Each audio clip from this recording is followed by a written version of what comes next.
वर्षान माझ्या माहेरा चालले मी जयंती सणाला।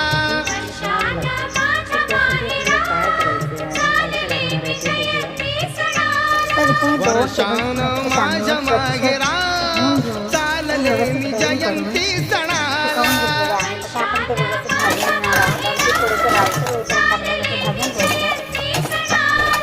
जयंती सणाला ग जयंती सणाला,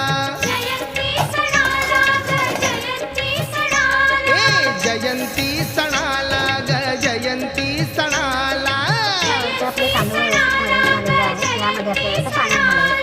वर्षान माझ्या माहेरा चालले मी जयंती सणाला। व्यवस्थित तांदूळ आपले इथे शिजलेले आहेत, व्यवस्थित पाणी घातलेलं आहे। पाणी आपल्याला जास्त ठेवायचं नाही आहे कारण आपण आता दूध घालणार आहोत। मी तिथे दोन ग्लास इतकं दूध घेतलेलं आहे, त्यामध्ये मी 2 वाटी इतकी साखर घालून ती दुधामध्ये वितळून घेतलेली आहे।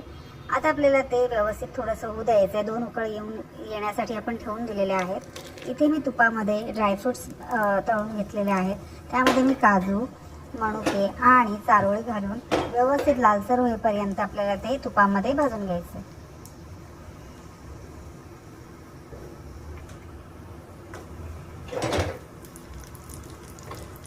माझी ही खीरची आजची रेसिपी तुम्हाला कशी वाटली मला नक्की कमेंट करून सांगा आणि नक्की बनवून बघा आणि माझ्या चॅनलला लाईक, शेअर आणि सबस्क्राईब करा। आता आपण ही यामध्ये वरूनच घालायचं आहे। आपण खीर शिजताना आपण घातलेलं नव्हतं, हे आपण वरून त्यावर फ्राय करून घातलेलं आहे। तर अशी आपली खीर तयार आहे।